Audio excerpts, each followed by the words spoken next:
Selamat pagi pemirsa. Setelah sejak tahun 2010 masuk dalam program legislasi nasional atau prolegnas DPR, rancangan undang-undang perampasan aset akhirnya akan dibahas DPR dan pemerintah. 15 tahun lamanya RUU itu bercokol di laci meja DPR dan baru sekarang akan dibahas. Itu pun setelah parlemen jalanan bersuara karena sudah gregetan melihat parlemen kantoran yang cuma duduk manis selama ini. Pemirsa, inilah editorial Media Indonesia di hari ini, Kamis 11 September 2025, dengan tema Belet Rampas Aset Jangan Cuma Ekspres. Bersama saya Leonard Samosir, dan Anda juga para pemirsa bisa ikut menyatakan pendapat Anda nanti dengan menelepon nomor 021-583-99-100. Pemirsa, pagi ini telah hadir bersama saya anggota Dewan Redaksi Media Group, Arief Suditomo. Mas Arief, selamat pagi. Pagi Leo. Sehat-sehat Mas? Alhamdulillah. Dewan Redaksi ya, bukan Dewan Perwakilan Rakyat ya.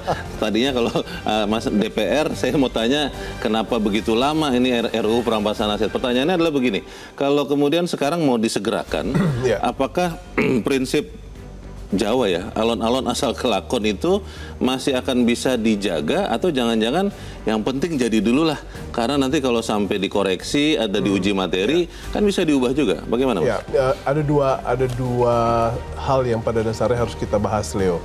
Dalam hal timing ya, dan kedua substansi. Dalam hal timing adalah ini barang sudah ada 15 tahun di laci anggota DPR. 15 tahun? 15 tahun tidak mendapatkan sentuhan apapun ya. Lalu kalau misalnya mau cepat-cepat, karena kita punya presiden dalam hal banyak sekali rancangan undang-undang yang secara ekspres diundangkan ya. Pernah seperti undang-undang TNI cuma 1 bulan, dan itu merupakan salah satu hal yang bisa kita lihat sebagai kemampuan DPR kalau mereka memang mau dan bisa. Kalau mau bisa cepat. Bisa cepat. Tapi dengan cepat itu apakah mereka akan menghadapi sebuah substansi yang tidak terkomunikasikan, tidak tersosialisasikan dengan baik, atau kalau mau menggunakan waktu mereka, apakah nantinya akan menjadi sebuah rancangan undang-undang yang tidak berdampak dan menjawab tuntutan para pendemo, gitu ya. Itu merupakan salah satu hal yang pada akhirnya kita hadapi. Lalu soal substansi, beberapa prinsip yang pada akhirnya menjadi bagian dari diskusi publik, apakah ini akan sesuai dengan asas legalitas, atau apakah ini akan justru membuat pasal-pasalnya akan membuat legal hazard yang baru, itu merupakan salah satu hal yang juga harus kita kawal. Pertanyaan-pertanyaan itu akan kita bahas pada pagi ini ya Mas Arief, dan pemirsa, inilah editorial Media Indonesia untuk hari ini, Kamis 11 September 2025. Belet rampas aset, jangan cuma ekspres.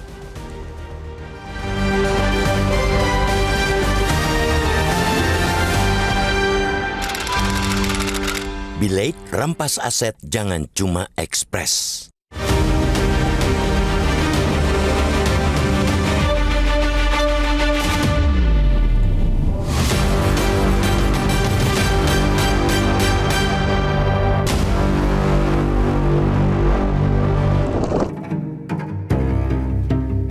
Setelah sejak 2010 masuk di program legislasi nasional, prolegnas DPR, rancangan undang-undang tentang perampasan aset akhirnya akan dibahas DPR dan pemerintah. Ya, 15 tahun lamanya rancangan undang-undang itu bercokol di laci meja DPR dan baru sekarang akan dibahas. Itu pun setelah parlemen jalanan bersuara karena sudah gregetan melihat parlemen kantoran yang cuma duduk manis selama ini.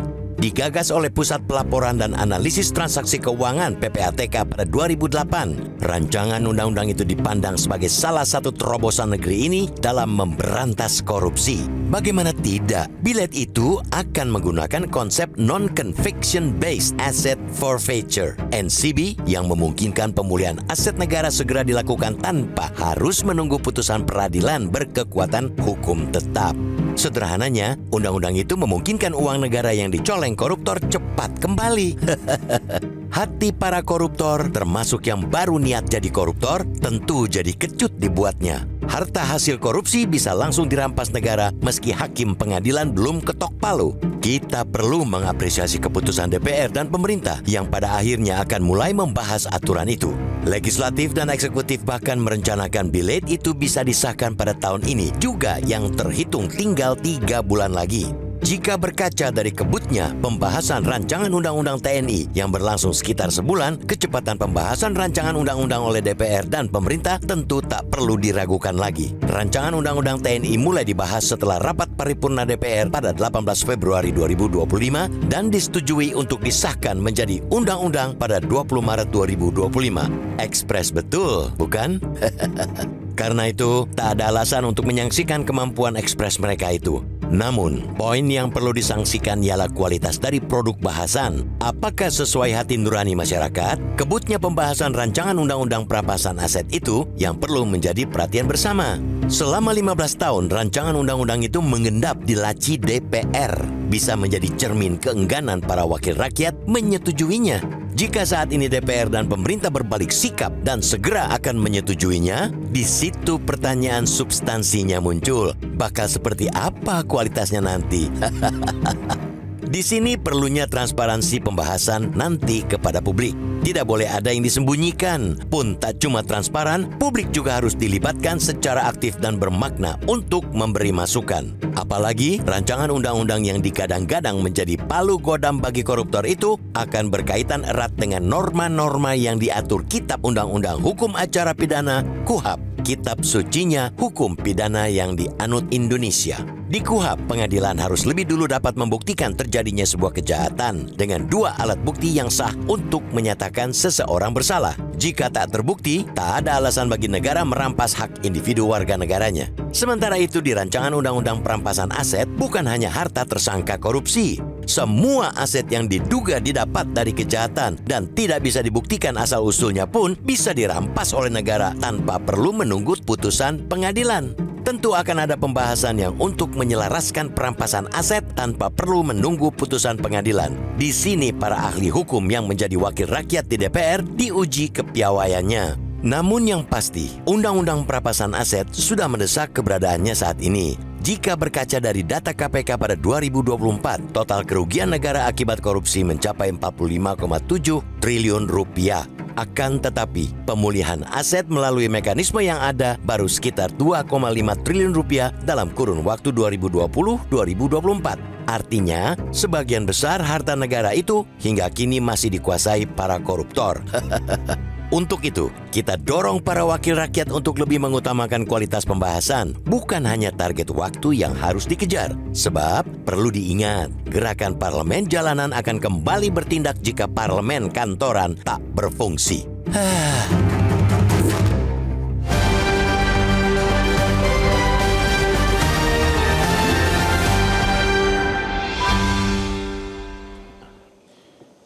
Di bagian berikut Anda bisa ikut menyatakan pendapat Anda pemirsa terkait editorial pada pagi ini. Untuk saat ini tetaplah bersama kami.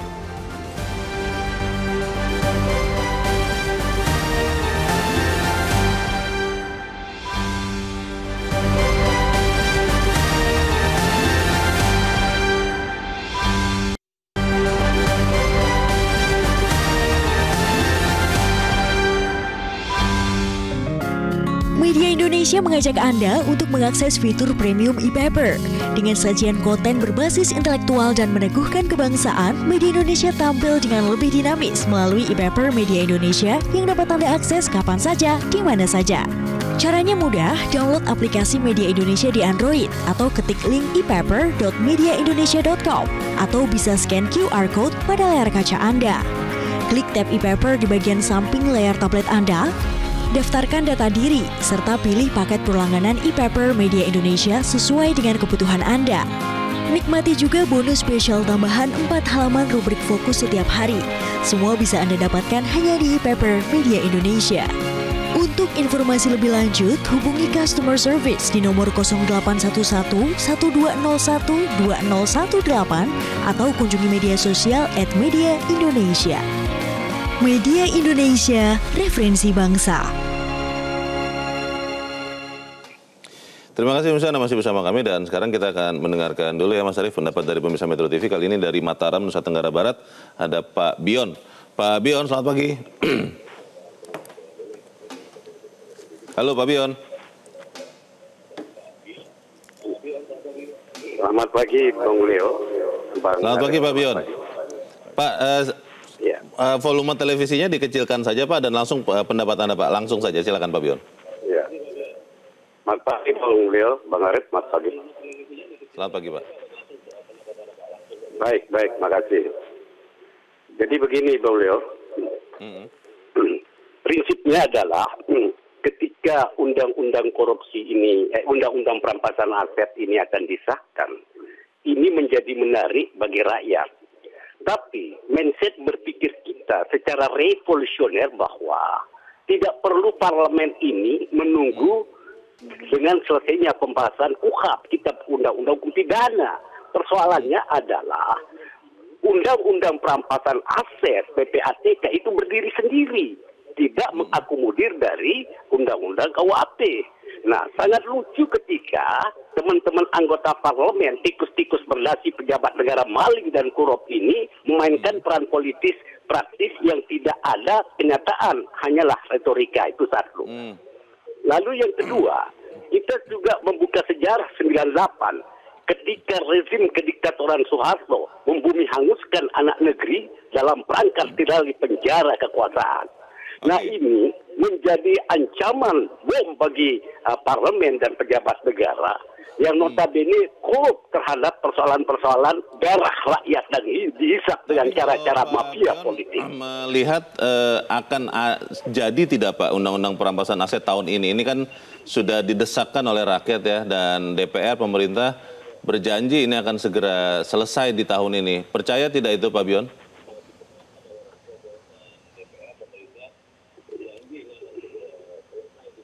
Halo? Baik, Mbak Leo. Jadi saya agak ragu. Tapi ini harus kita kawal secara utuh.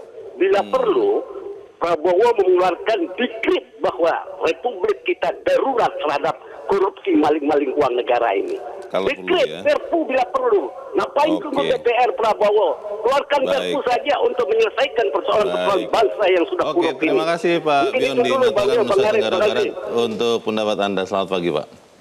Pak Bion sangat bersemangat kelihatannya. Mas Arief, pertanyaannya adalah apakah benar yang dikatakan Pak Bion bisa undang-undang perampasan aset ini dijadikan sebelum menunggu KUHP yang sedang dibahas juga? Karena kan beberapa anggota dewan mengatakan harus selaras dengan KUHP-nya itu. Saya pikir prinsip-prinsip asas legalitas yang terkait dengan undang-undang pidana berikut hukum acaranya itu pada dasarnya bisa teraba oleh Balek ya, dan khususnya teman-teman di Komisi 3 untuk pada akhirnya apabila ini akan menjadi bagian dari proses pembahasan internal di parlemen, karena ini akan menjadi usulannya DPR, itu akan bisa teraba untuk tidak berseberangan. Menabrak begitu ya? Jadi karena ini kan harusnya bisa secara simultan dilakukan. Nah, tapi yang paling penting adalah sekarang tantangannya adalah seberapa jauh seluruh elemen penegak hukum kita siap untuk kita anggap sebagai pihak yang akan menguntungkan bangsa ini dari sisi peperangan terhadap para koruptor dan tindak pidana korupsi. Jangan sampai ini kita luncurkan apa adanya kesiapan bagaimana mereka nanti untuk bisa sama-sama memiliki komitmen untuk memerangi korupsi, bukan menciptakan potensi korupsi baru, itu merupakan salah satu hal yang justru kita hadapi. Karena ini kalau misalnya nanti yang namanya perampasan aset itu sudah mirip penjarahan, itu justru nanti kita akan kehilangan substansi yang pada dasarnya kita butuhkan dari undang-undang ini. Tapi memang prinsipnya nanti kalau jadi nih undang-undang perampasan aset, memang bisa melakukan perampasan sebelum proses peradilan selesai, sebelum ada keputusan yang inkrah, atau memang harusnya menunggu inkrah dulu, atau bagaimana nih? Itu sebuah diskusi yang harus dilalui oleh kita semua, bukan saja orang-orang yang akan membahas pasal per pasal di parlemen. Jadi publik harus tahu apa yang menjadi risikonya, seluruh elemen penegak hukum dari mulai polisi, jaksa juga harus mengetahui apa yang pada akhirnya menjadi beban kerja mereka dalam hal mengamanatkan proses di lapangan dari undang-undang ini. Karena kalau misalnya kita sama sekali tidak tersosialisasikan, rakyat tidak tersosialisasikan, apalagi aparat tidak tersosialisasikan, ini legal hazardnya akan sangat-sangat tinggi dan itu akan sangat mengerikan buat kita ke depannya. Setelah 15 tahun di meja DPR-nya sudah berganti-ganti, pemerintahnya berganti-ganti, dan ditekadkan untuk selesai tahun ini, Mas Arief. Kita sudah di 11 September, tinggal berapa ya, 3 bulan kurang lebih sampai akhir tahun. Itu masuk akal mungkin untuk diselesaikan, dijadikan, atau memang kelihatannya ya akan mulur lagi? Kalau saya lihat kita punya time frame menuju Desember itu kan kita cuma punya 4 bulan ya. Dan belum lagi kalau misalnya nanti ada reses. Saya kurang tahu resesnya kapan, tapi kalau ada reses itu pasti akan berkurang lagi dari 4 bulan. Dan saya yakin pembahasan substansi-substansi yang terkait sama azas legalitas, bagaimana kita mempersiapkan sistem dan mekanisme yang membuat seluruh aparat penegak hukum dan elemen-elemennya itu siap, itu saya kurang yakin dalam waktu kurang dari 4 bulan itu bisa terlaksana. Apalagi kita sekarang harus berhadapan pada komunikasi publik, sosialisasi, yang pada akhirnya juga harus melibatkan banyak sekali pihak. Pertanyaannya kalau kemudian misalnya ya, karena memang ingin sesuatu yang sebaik mungkin undang-undang ini, lalu mundur lagi, jangan-jangan nanti bisa memicu lagi ketidakpuasan rakyat. Tapi kita harus jeda dahulu, Mas Arief, dan bisa tetap bersama kami, Editorial Media Indonesia. Segera kembali.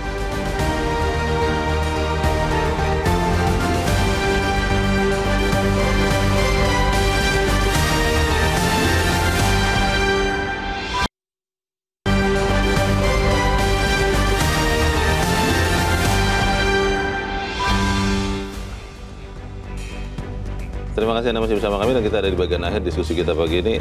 Mas Arief, pertanyaannya kembali ke pertanyaan awal saya tadi. Alon-alon asal kelakon itu kan untuk sekian masa, terutama di pemerintahan Jokowi, kelihatannya dibalikan. Yang penting kan waktu itu kerja, cepatlah sesegera mungkin. Tapi dalam konteks undang-undang perampasan aset ini, kita kan kelihatannya tidak punya kemewahan untuk menunggu lagi waktu. Disegerakan saja jadi, lalu dalam prosesnya nanti diperbaiki. Bisa tidak kita ambil pilihan itu? Bisa. Dan prinsipnya yang kita harus gunakan bukan alon-alon asal kelakon, tapi alon-alon juga selamat gitu ya. Dan itu yang merupakan salah satu momentum pembuktian buat para anggota DPR yang sekarang duduk untuk bisa membuktikan bahwa mereka punya kinerja yang baik, mereka bisa berjuang bersama-sama dengan menghasilkan rumusan dan formula yang baik juga buat semuanya. Karena kalau misalnya kita bekerja asal-asalan, undang-undang ini akan pertama kalau misalnya sangat buruk akan menghadapi judicial review, dan itu juga akan stall. Jadi kita akan tidak punya aturan untuk melakukan perampasan aset. Nah, jadi ini merupakan salah satu momentum pembuktian buat kita semua, terutama anggota DPR, untuk bisa dalam waktu yang cepat membuat sebuah substansi undang-undang yang baik dan bisa digunakan tanpa adanya legal hazard atau moral hazard yang pada dasarnya akan membuat sebuah ruang untuk terjadinya justru korupsi baru. Dan ini kita nantikan semua karena sebuah undang-undang tidak akan sukses tanpa adanya sebuah proses sosialisasi dan komunikasi yang baik kepada publik. Bagaimana kita juga memastikan, Mas Arief, supaya kemudian alasan membuat yang sebaik mungkin itu tidak benar-benar dijadikan alasan oleh orang-orang yang memang tidak ingin ada undang-undang ini, karena ini kan sangat logis ya. Ini kita waktunya sangat terbatas sampai akhir tahun. Lalu kita ingin sesuatu yang sangat baik tidak dipakai oleh oknum-oknum aparat penegak hukum memainkannya. Itu kan bisa jadi alasan. Bagaimana memastikan itu tidak dipakai sebagai alasan pembenaran? Jadi salah satu hal yang tadi Leo sebutkan, apabila memang ada political will yang demikian kuat, ada dorongan dari bawah, ada dorongan dari atas, ini pada akhirnya bisa jadi kenyataan. dengan bantuan dan dengan kerja keras, dengan substansi yang baik untuk kita rumuskan bersama-sama, ini akan bisa berjalan. Tetapi kalau mereka melakukannya secara asal-asalan, sudah pasti yang pertama akan menjegal adalah MK dengan judicial review, dan setelah itu pun akan ada proses amandemen-amandemen yang akan juga memakan waktu. Jadi saya yakin apabila mereka tidak paham sama momentum yang pada akhirnya bisa menyelamatkan image mereka setelah di demo secara besar-besaran kemarin, saya pikir mereka harus memanfaatkan ini sebagai momentum pembuktian bahwa mereka bisa bekerja buat rakyat dengan menunaikan sebuah fungsi mereka, yakni fungsi legislasi. Peran kita media massa, Mas Arief, apa supaya kemudian undang-undang perampasan aset ini bukan hanya ekspres, tapi juga ya semaksimal mungkin lah dalam kondisi sekarang? Saya pikir beberapa hal yang seharusnya harus bisa kita sentuh adalah sekarang materi pasal per pasal ya. Karena di situ kita akan melihat apa yang menjadi dampak buat kita sebagai seorang warga negara. Apakah kita nanti akan menjadi orang-orang atau objek yang pada akhirnya juga akan bisa terampas selain para pejabat yang diduga korupsi, atau hal-hal yang pada akhirnya apakah pasal-pasal tersebut bertentangan dengan azas legalitas. Itu merupakan salah satu hal yang harus dipaparkan kepada publik sejak sekarang. Lewat kita ya? Lewat kita. Baik, kita harap undang-undang perampasan aset ini bisa jadi, tapi bukan asal jadi, benar-benar efektif untuk menekan korupsi di Republik ini. Mas Arief Suditomo, terima kasih sudah hadir tempat ini. Selamat pagi, Mas. Terima kasih, Leo. Pagi. Pemirsa, undang-undang perampasan aset sudah mendesak keberadaannya saat ini. Kalau berkaca dari data KPK di tahun 2024, total kerugian negara karena korupsi sampai 45,7 triliun. Tapi pemulihan aset melalui mekanisme yang ada baru sekitar 2,5 triliun. Maka artinya sebagian besar harta negara masih dikuasai para koruptor. Kita dorong agar wakil kita lebih mengutamakan kualitas pembahasan, bukan hanya target waktu. Kita sama-sama harap undang-undang perampasan aset ini bisa segera selesai. Saya Leonard Samosir, terima kasih. Anda sudah menyimak editorial Media Indonesia pagi ini. Terus jaga kesehatan Anda, terus jaga nurani Anda. Selamat pagi, sampai jumpa.